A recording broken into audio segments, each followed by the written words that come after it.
So what's all this talk about this liver thing? Is it that important? Do we really need a liver? Yes, you need a healthy liver.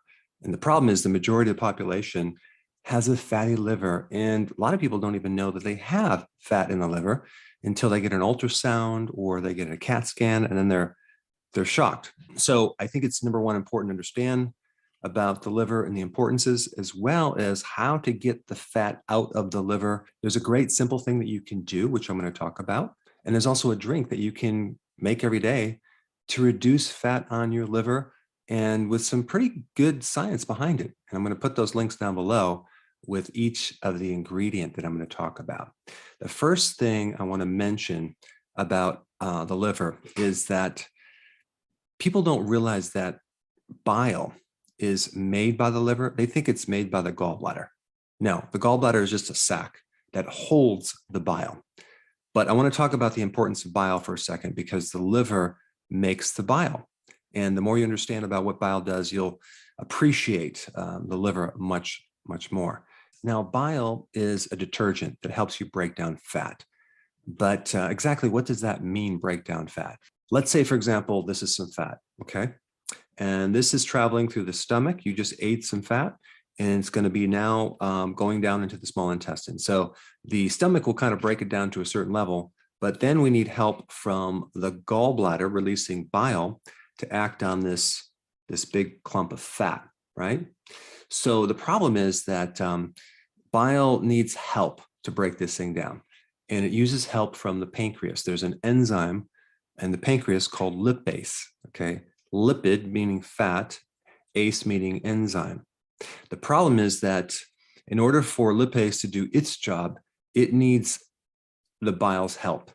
And what the bile is going to do, it's going to break down this significantly so there's more surface area for the enzyme to act on. So this is what bile does. So the bile starts to break this down into small little pieces here. So let me just kind of break all that down right here. All right, so now we have a much greater surface area of fat for the enzyme lipase to do its job, okay? So simply, bile increases the surface area of fat so you can get more of a complete digestion of that fat. In the extraction into the small intestine, that's where it gets absorbed. So without enough bile, then the enzyme can't do its job, and now you don't get enough vitamin A. The first symptom of a vitamin A deficiency is like night blindness. So you're driving at night, it's raining, and you just can't quite see. It's hard to see at night. Okay, night vision. That's vitamin A. I mean, vitamin A also counters bad sinus problems if you have an immune system issue. So if you have really bad sinuses, chances are you could be deficient in vitamin A. But vitamin A does a lot of other things as well. Then we have a lack of vitamin E. Well, that could show up in your heart. So maybe you get more inflammation in the heart, in the coronary arteries, which shows up as calcification, higher levels of cholesterol, plaquing, things like that. Other than that, it probably won't do anything else. I'm being very sarcastic. Then we have vitamin D. Let's say you can't absorb vitamin D. Well, that's a big problem because you need it for getting rid of pain. You need it for decreasing blood pressure. You need it for the formation of calcium in your bones, and as well as the absorption of calcium in the small intestine. So if you don't have vitamin D, the rate of absorption of calcium is like way, way lower. With vitamin D, you absorb 20 times as much calcium as if you didn't have it. So now you have all sorts of calcium problems like bone loss and problems sleeping at night, and you name it. Then we have vitamin K, with vitamin K1 and vitamin K2. If you're deficient in vitamin K1, then you get bruising easily, you bleed easily, you can't clot as well. And with vitamin K2, a deficiency of that, you have a calcium building up in the arteries as well as the joints. Then we have other fats like omega-3 fatty acids. You need that to keep your inflammation really low. And without enough omega-3 fatty acids, you have all sorts of inflammatory conditions, arthritis, heart problems, even dementia, because of the involvement in your brain. Your brain apparently needs a lot of omega-3 fatty acids. Now, the other thing that bile does is it helps get rid of the excess amount of cholesterol. Let's say, for example, you decide you're going to lose weight and you get on the ketogenic diet. And now all of this fat cell is releasing its triglyceride and its cholesterol. That's what's in a fat cell. The combination of triglycerides, which can be used for energy, and also cholesterol, which can't be used as energy. So we need bile to help eliminate that excess amount of cholesterol. So if you don't have enough bile, because you don't have enough capacity of liver function, then you end up with gallstones. Gallstones are created by a super concentrated cholesterol situation because there's not enough bile to emulsify and break it down. So we get this crystallization of cholesterol. So when people have gallstones, they actually need more bile. They don't need necessarily less cholesterol. And then you also have people that are on statin drugs, which basically block the production of cholesterol. And guess what bile is made out of? Cholesterol. This is why the risk goes way up in getting gallstones and all these other issues if someone's on a statin. And then the other big important purpose of bile salts is to help eliminate toxins. And now your body becomes instantly more toxic because you can't get rid of the toxins that are floating through the liver. Because the purpose of the liver is not to store toxins, it's to break down toxins into harmless particles. So if you can't break them down, and you're taking medication and you're being exposed to planet Earth, boy, you get a lot of extra poisonous things that are flooding through the bloodstream and through your body. So we really need this liver to work correctly.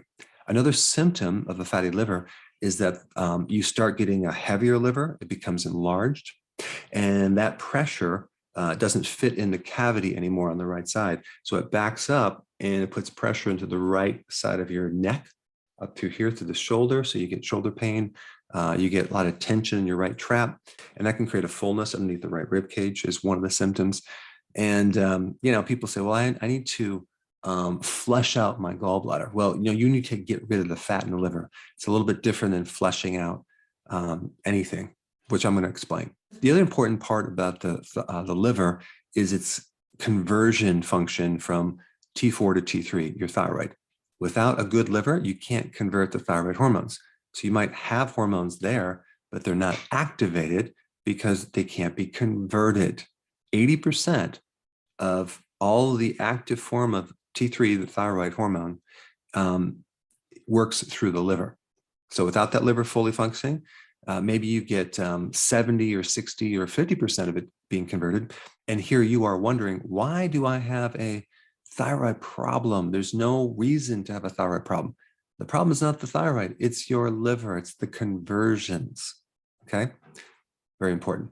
The other very important function of the liver is to buffer certain excesses of sex hormones like estrogen and testosterone.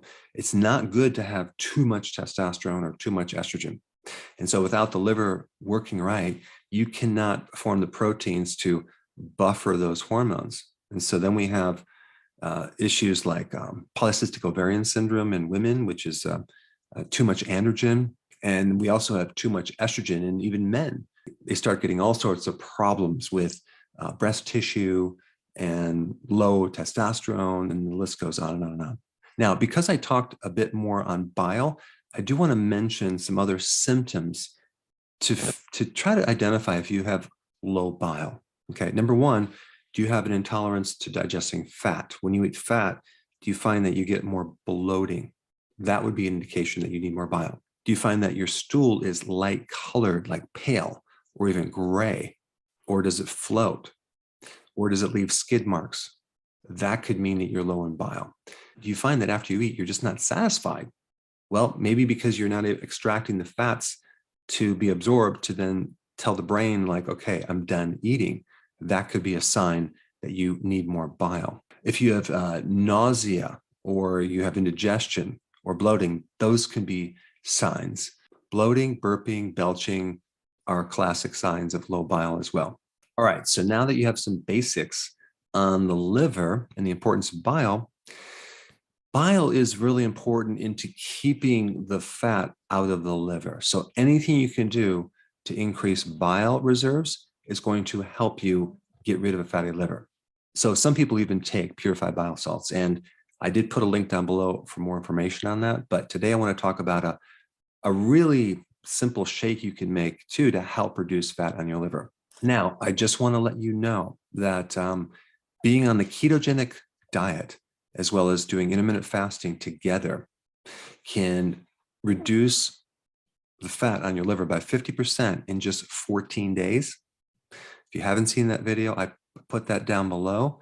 So I just wanted to give you that foundation first, because it's essential to go on keto and doing intermittent fasting if you have a fatty liver. But this shake I'm going to talk about next is a really simple thing everyone can do to keep fat off your liver. And it's backed by some pretty good science. So the ingredients are simple. You're going to use kale, you're going to use blueberries, and you're going to use kefir. Okay. I would use organic kale and organic blueberries, and I would keep them in the freezer. Okay. Keep them in the freezer. They're much easier to blend. So you just take your blender out and you take 2 cups of kale frozen, and you can break it up into little chunks. Just put 2 cups of kale in there because it blends really nicely when it's cold, and it tastes better too. And then you put 1 cup of blueberries. Blueberries not only have quercetin, but so does kale. Quercetin is the ultimate weapon against a fatty liver, not to mention its involvement in many other aspects of your health, including having a stronger immune system. But quercetin is a fabulous phytonutrient to target a fatty liver. But there's many other things in kale and blueberries that also help you with the fatty liver and liver function in general. So we take 2 cups of frozen kale, okay, put it in the blender. We take 1 cup of frozen blueberries, okay.